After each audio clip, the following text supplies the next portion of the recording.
Hello and welcome. I'm OP Singh. In this video, I will discuss a question which was asked in 2022 Civil Services GS Mains Paper 1. This question was asked on the modern Indian history और इसका जो valuation है वो 15 marks है और word limit इसका 250 है। तो ज़्यादा इधर उधर की बात ना करते हुए मैं सीधे सीधे इस क्वेश्चन का फॉर्मेट क्या होना चाहिए वो आपको बताऊंगा। जब हम एग्ज़ाम में होते हैं बहुत सारे फैक्ट्स हमारे दिमाग में नहीं आ पाते, उस समय के प्रेशर होता है और this is very well known to the examiners also. इसलिए if you are well versed with the concept, अगर आपने एग्ज़ाम में उस क्वेश्चन की अगर नब्ज पकड़ ली आपने और उसमें अपनी बात को एक एक दो एग्जाम्पल से आपने समझा दिया, then your purpose would be fulfilled. आपका काम उसमें पूरा हो जाएगा। इसलिए don't be scared about filling so many examples, so many facts and so many data.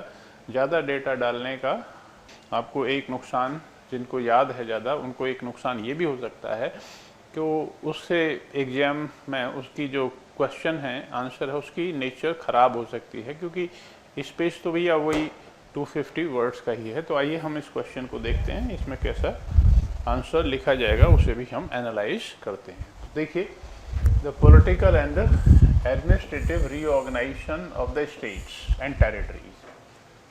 सीधी सीधी बात है, political reorganisation and the administrative reorganisation, दो बातें हैं। एक तो पॉलिटिकल रीऑर्गेनाइजेशन और दूसरा है administrative reorganisation.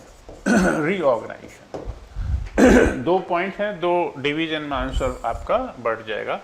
Has been a continuous process, ongoing process, एक लगातार चलने वाली एक प्रक्रिया है जो कब से जारी है? मिड 19th सेंचुरी से जारी है। सिंपल सी बात है, यानी इसको हम इस सेंस में भी कह सकते हैं कि the process of the political reorganisation, administrative reorganisation started in the 19th century and continued in the succeeding decades, आगे के decades में वो जारी रही। तो कॉन्टेक्स्ट इसमें है मिड 19th सेंचुरी का। तो सबसे पहले हम इसका कॉन्टेक्स्ट देखते हैं कि वो कॉन्टेक्स्ट क्या था मिड 19th सेंचुरी का। वही वॉज देयर द नीड। सबसे पहले उसमें देखिए नीड क्या है, what was the need for the administrative and political reorganisation. तो नीड एक तो होती है एडमिनिस्ट्रेटिव और दूसरी होती है पॉलिटिकल कंट्रोल। तीसरा हो सकता है इकोनॉमिक ऑब्जेक्टिव भी होता है। अगर कोई unit, political unit economically viable है तो उसको बनाने में कोई भी दिक्कत नहीं है। That time when we are talking of 1850s, 50 की बात हम कर रहे हैं। तो ईस्ट इंडिया कंपनी उस समय थी और उसके कुछ समय बाद 1858 से ईस्ट इंडिया कंपनी नहीं रही। तो उस समय 1850 में केवल 3 ही प्रेसिडेंसी थी। एडमिनिस्ट्रेटिव रीऑर्गेनाइजेशन को हम थोड़ा बाद में लेंगे। उस समय 3 ही प्रेसिडेंसीज थी, कलकत्ता, बॉम्बे और मद्रास। कलकत्ता, बॉम्बे और मद्रास, ये बॉम्बे हो गया, ये कलकत्ता और ये, और नॉर्थ में एक नॉर्थ वेस्टर्न प्रोविंसेस थी, ये वाली नॉर्थ वेस्टर्न प्रोविंसेस थी। बस यही क्षेत्र थे और इनमें भी बहुत सारे स्टेट्स थे। ये प्रोविंसेस थी, ये कलकत्ता, बॉम्बे, मद्रास, और इसमें बंगाल, बिहार, उड़ीसा आ जाते हैं। इसमें पूरा बॉम्बे प्रेसिडेंसी, इसमें Madras. This was the situation in the mid 19th century. ये नॉर्थ वेस्टर्न प्रोविंसेस हैं, नॉर्थ वेस्टर्न प्रोविंसेस 4 प्रोविंसेस थी। ये गवर्नर्स प्रोविंसेस हैं, ये वाली, ये गवर्नर्स प्रोविंसेस हैं और ये लेफ्टिनेंट गवर्नर प्रोविंसेस है, लेफ्टिनेंट गवर्नर प्रोविंसेस। अब इसमें रीऑर्गेनाइजेशन की ज़रूरत क्यों आ गई, ठीक है, तो ये बताते हैं। पहले पॉलिटिकल रीऑर्गेनाइजेशन ले लेते हैं, उसके बाद फिर एडमिनिस्ट्रेटिव रीऑर्गेनाइजेशन लेंगे। जैसी जैसी ज़रूरत पड़ती है वैसे वैसे रीऑर्गेनाइजेशन करना पड़ता है। अगर हम नहीं करेंगे तो हम पिछड़ जाते हैं।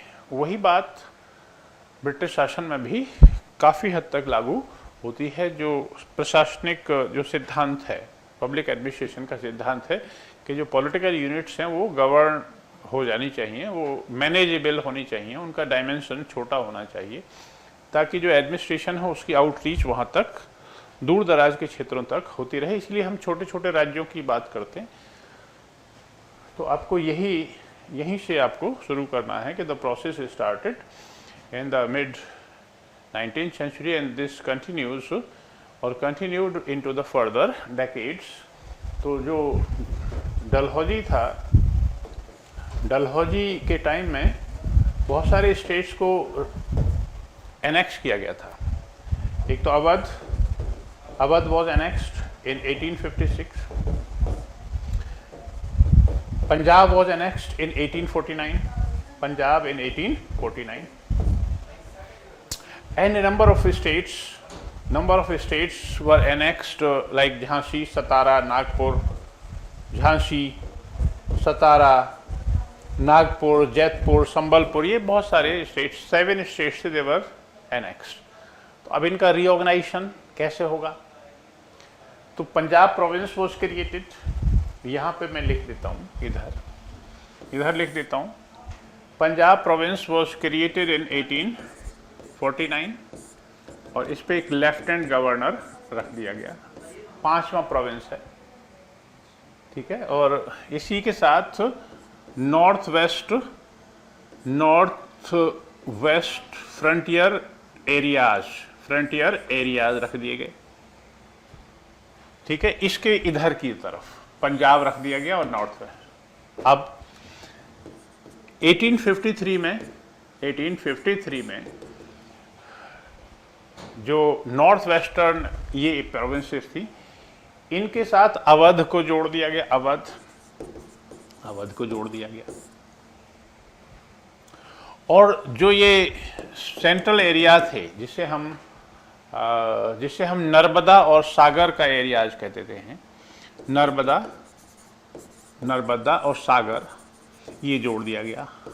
तो अब देखिए नॉर्थ वेस्टर्न प्रोविंसेस का जो एरिया था वो इतना हो गया, इससे काम तो नहीं चलेगा, ठीक है। अब जरूरत हुई, एक प्रॉब्लम ये आई कि 1857 में रिवोल्ट हुआ। After the revolt of 1857 then the British administrators started thinking about the further reorganisation, और उसका जो है वो 1861 में फर्दर रीऑर्गेनाइजेशन हुआ। वहन Canning was the governor general, Lord Canning was the governor general. आपको बता दूं कि 1857 की रिवोल्ट के समय लॉर्ड कैनिंग गवर्नर जनरल थे। तो फिर उसमें ये मानते हुए कि नर्मदा और सागर ये मैनेजेबल नहीं है, इसमें अवध भी है, इसमें नर्मदा और सागर के डिस्ट्रिक्ट भी हैं, अवध भी है, अवध,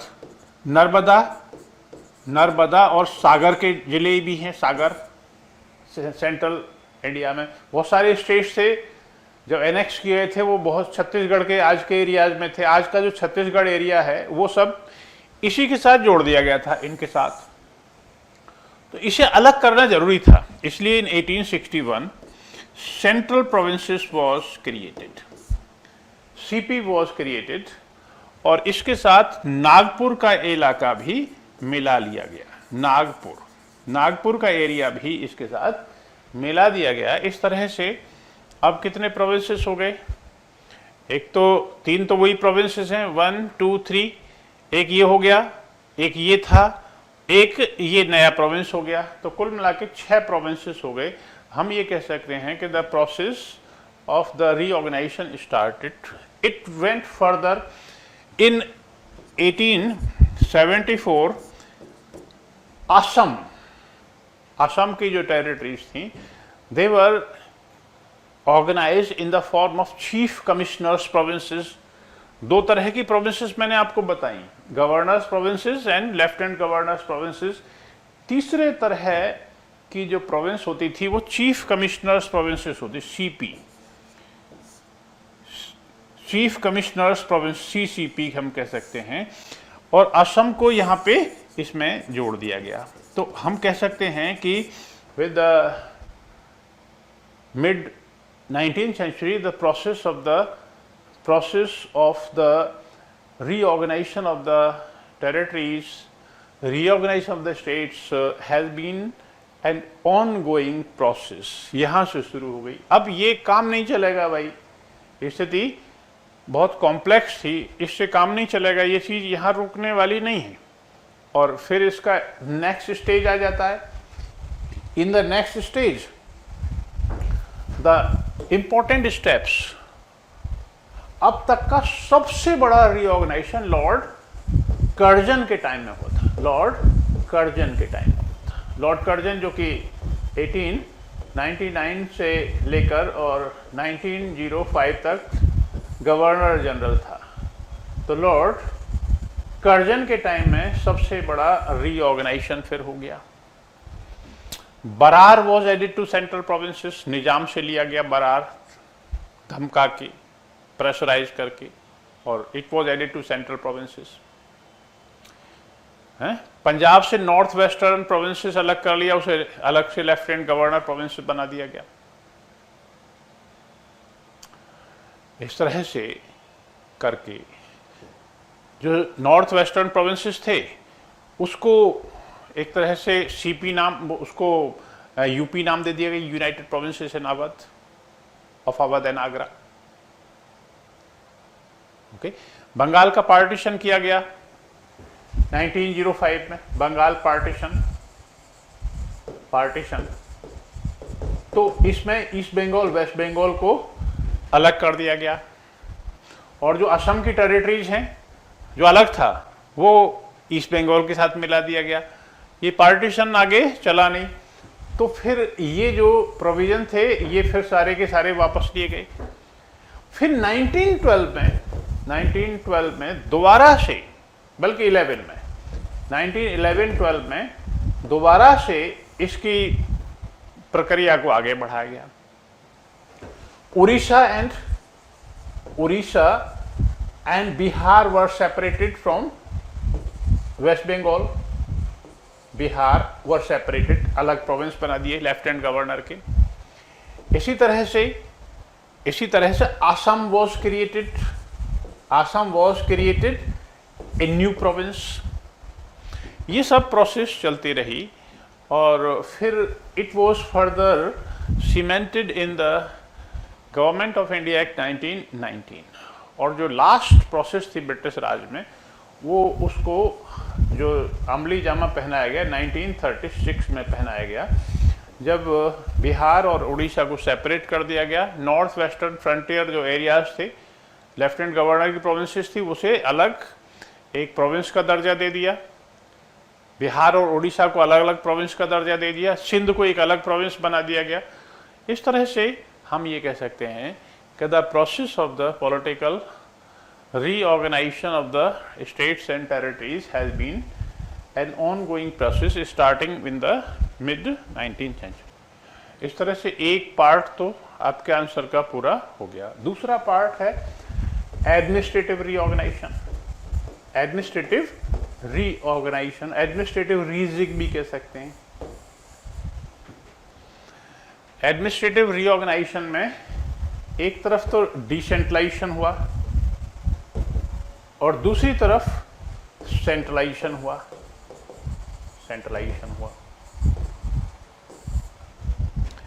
डिसेंट्रलाइजेशन में पॉलिटिकल एंड फाइनेंशियल डिवोल्यूशन हुआ। आपको जो फैक्चुअल है आप उसको कम करेंगे तो एक कॉन्सेप्चुअल आंसर को आपको देखना। एक पॉलिटिकल डिवोल्यूशन हुआ, फाइनेंशियल डिवोल्यूशन हुआ और डेमोक्रेटिक डिसेंट्रलाइजेशन हुआ। Local self government governing institutions आए।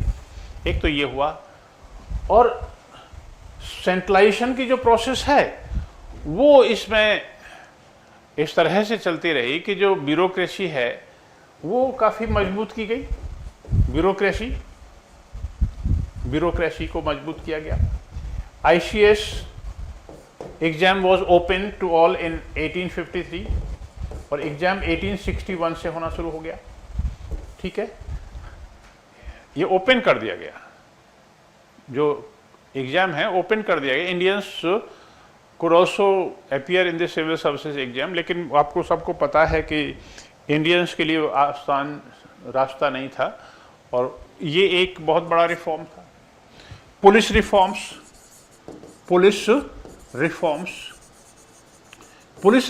में नो डाउट पुलिस का जो सब्जेक्ट है वो लॉ एंड ऑर्डर का जो विषय है वो प्रोविंसेस का था, लेकिन police reforms basically done according to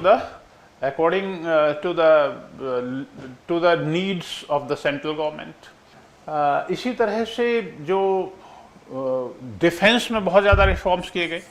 defence में ख़ासतौर से जो रिवोल्ट हुई थी 1857 की, उसके बाद से जो आर्मी है, बंगाल आर्मी, उसको डिसबैंड कर दिया गया और कई सारे नियम बनाए गए, और उसमें जो उनमें सबसे इम्पोर्टेंट जो रूल था वो ये था कि जो आर्टिलरी है और जो स्टेट ऑफ द आर्ट जो भी वेपन्स हैं वो सब ब्रिटिश ऑफिसर्स के लिए रिजर्व रहेंगे, और जो इंडियन आर्मी में जो इंडियंस का जो प्रोपोर्शन है वो 2/3 से ज़्यादा नहीं होगा, और कम से कम 1/3 जो प्रोपोर्शन होगा ब्रिटिश सोल्जर्स का होगा।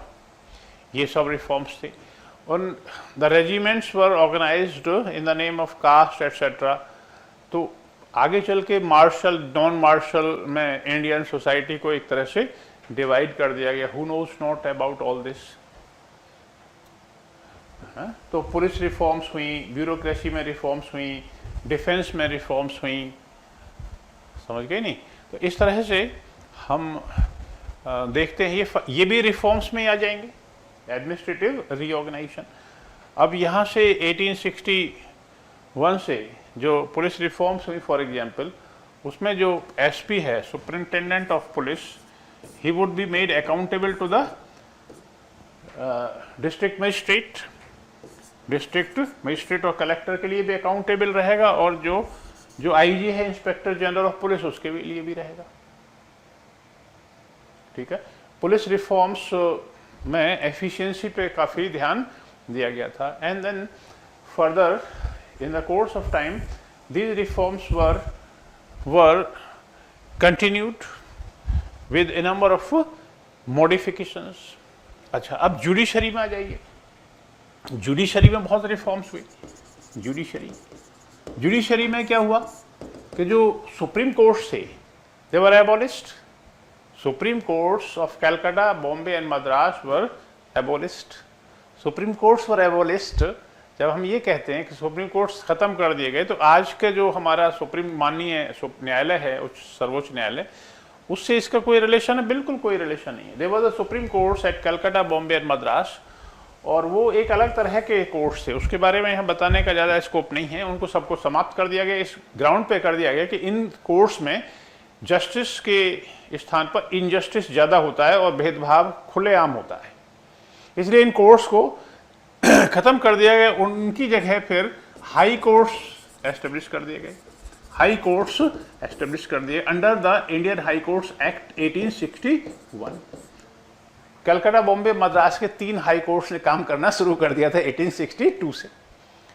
एंड जो क्वीन थी, क्वीन विक्टोरिया थी उस समय, क्वीन विक्टोरिया जो थी वो 1837 में महारानी बनी थी।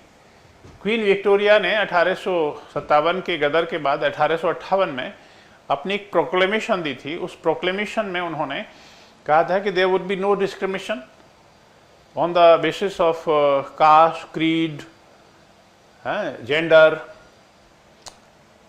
Religion etcetera. तो इसके आधार पर कोई भी भेदभाव नहीं किया जाएगा, और उसी को आगे बढ़ाते हुए उन्होंने कई और भी सुधार किए थे। और सबसे बड़ा जो एडमिनिस्ट्रेशन में जो सबसे बड़ा चेंज उन्होंने किया वो था कि कंपनी के शासन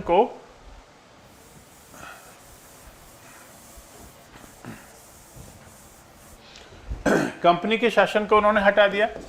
1858 में एक गवर्नमेंट ऑफ इंडिया एक्ट पारित हुआ था, गवर्नमेंट ऑफ इंडिया एक्ट। तो ये कॉन्स्टिट्यूशनल रिफॉर्म यहाँ से शुरू हो गए थे और फिर उसकी जगह कंपनी की जगह ब्रिटिश शासन सीधे सीधे भारत में स्थापित कर दिया गया। बोर्ड ऑफ कंट्रोल इंग्लैंड में आप जानते होंगे, बोर्ड ऑफ कंट्रोल जो था इंग्लैंड में उसको समाप्त कर दिया गया, उसकी जगह सेक्रेटरी ऑफ स्टेट एस्टेब्लिश कर दिया गया एंड काउंसिल ऑफ 15 मेंबर्स जिसे हम इंडिया काउंसिल कहते हैं वहां पर सेटअप कर दी गई। Governor general of India was given an additional title of viceroy. 1861 में इंडिया काउंसिल्स एक्ट आ गया, Indian councils act, councils act. और इस काउंसिल्स एक्ट में जो गवर्नर जनरल का काउंसिल था, governor general and his council, उसको एक्सपेंड कर दिया गया for the law making purpose. यानी गवर्नर जनरल और उसकी काउंसिल एग्जीक्यूटिव है, ये एग्जीक्यूटिव है और इस एग्जीक्यूटिव का विस्तार कर दिया गया। कितने मेंबर जोड़े गए? बहुत कम, 6 से 12 के बीच में संख्या थी इसमें, ये बहुत कम मेंबर उसमें जोड़े गए and they were indirectly appointed, non official member थे ये। इनका लेजिस्लेटिव प्रोसेस में थोड़ा बहुत योगदान था। बाकी गवर्नमेंट सारी की सारी किसके हाथों में रही? ब्रिटिश ऑफिसर्स के हाथ में, जिनका अपॉइंटमेंट कहाँ से होता था? इंग्लैंड से होता था। ये एक शुरुआती दौर था। बाद में इस प्रक्रिया में फिर 1892 में काउंसिल रिफॉर्म्स हुए फिर 1909 में हुए, मॉर्लेमेंटो रिफॉर्म्स सब जानते हैं। इसके बाद 1919 में हुए और फिर 1935 में हुए। तो इस तरह से हम ये कह सकते हैं कि the process of administrative reorganization which started in the mid 19th century has been a continuous ongoing process. Continuous तो है ही भाई। तो आपको पहले तो उसको 19th century के कॉन्टेक्स्ट को क्लियर करना and then you will move fast. फिर आपको ज़्यादा डेटा वेटा नहीं देने, ऐसे करके आपको निकलते रहना है, जिससे कि वो प्रूव हो गया हाँ कि ये प्रोसेस जो शुरू हुई थी that is a continuous ongoing process. ठीक है, और आपका आंसर इस तरह से पूरा हो जाएगा। इसमें कोई रॉकेट साइंस तो है नहीं, इसके लिए इसी तरह से ऐसे ही प्रश्नों के साथ हम फिर से आपके समक्ष आएंगे, उपस्थित होंगे। Till then, goodbye, thank you very much.